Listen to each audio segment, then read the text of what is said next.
just the reason for me, doing this tour is because I had tremendous talent. I had multiple record deals, I had management deals, and pretty much none of them amounted to nothing. And it was very, very disheartening and frustrating for me as an artist with tremendous talent to, not be developed, to be self-developed, to have so much talent and watch the talent like sit on the shelf and watch, labels listen to my catalog that never got released to the world and use that almost as food for vultures, right? Like these A&Rs, these producers, these engineers listening to my body of work and pulling ideas, pulling inspiration that made it to albums of bigger artists. And if I would mention those artists' names, I would be called a liar, crazy, clout chaser, delusional. So to have a major artist that developed a huge fan base, to know that my DNA was a part of their, their growing process is definitely one of the reasons why I'm doing it as well, right? Because I'm not gonna allow myself to die, right? Allow my dream to die. And I'm also highly motivated to share information with up-and-coming artists, content creators, business owners, this information, because it's definitely going to inspire them, but we all need each other. Like I say all the time, this is like David versus Goliath. And the slingshot is the great equalizer, but the rock inside the slingshot is collaboration. Horizontal collaboration, not vertical collaboration, is peer-to-peer. So I'm doing this tour not to only inform people, but to empower those people, but also mobilize those people who are buried alive in the content graveyard, right? Like they're buried alive, but they're not dead. They've been overlooked, they've been left for dead, but they're not dead. And when I wake these people up, I have every intention on waking them up so we can collaborate and then do good business. Now, I'm not concerned with people's opinions on the success of someone who was left for dead or overlooked, right? So I'm not stepping on no toes. I don't care who's in disagreements. I'm doing this because I was an artist that was left for dead.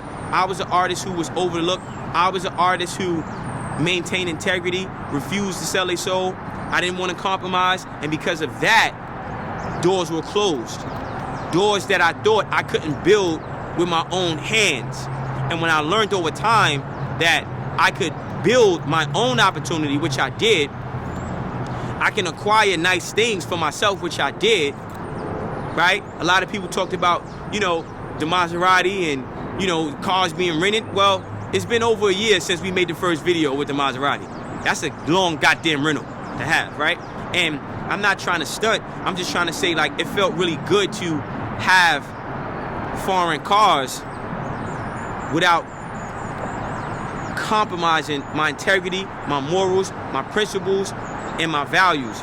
And when you look at record labels' perspective or perception of artists, which is how much engagement you have, how much interest you have generated, and how much profits you have acquired.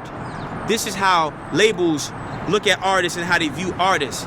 They view you as a business.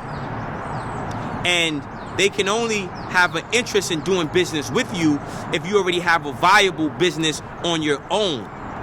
So they approach you indirectly and make it seem or insinuate as if they're gonna make you successful, but you already made yourself successful because they already did their due diligence on your engagement, the interest you generate, and the money you have acquired. Okay? So I'm doing this because it's you know, it's sad and it's bullshit. And a lot of people have put in years and years of work for nothing. And I met a group out of Brooklyn named Deep. They won Apollo 7 times. One of the most phenomenal singers that world have never heard. I mean, they taught me so much about writing, right? And shout out to my boy Foster, because Foster was one of the managers of that group. They were all like brothers, right? And they're one of the reasons why I'm doing it too, because those guys should have sold 10 million records by now. But they didn't want to compromise. They didn't want to dumb down their music. They spent hours and hours and hours. I can remember, you know, Foster, you know, we was in Brooklyn on Madison, right? And we, you know, his father had the brownstone, probably still does. And in the basement they got the studio, right? And I remember Foster just like, he was like Quincy Jones. This is the Quincy Jones that the world never knew. This is why I'm doing it. And the group Deep was almost like Michael Jackson, Marvin Gaye, and the princes that you never knew, that the world never knew, the world never met, the world never heard their music. And it just went away because they had integrity. It just disappeared because they wanted to master their craft. They put over 10,000 hours in. They probably got 30,000 hours, 3 decades of work, practice, and vocal training. And even for myself, I got 10,000 hours. I got over 10 years. It matters. This shit matters. And this is why I'm doing it. And for the artists out there who, you know, you got about 2,000 hours in, the No Labels Tour is gonna, you know, shorten the hours that you gotta put in, because I'm gonna give you the information. I'm gonna save you time, trouble, heartache, and frustration. So that's why I'm doing it.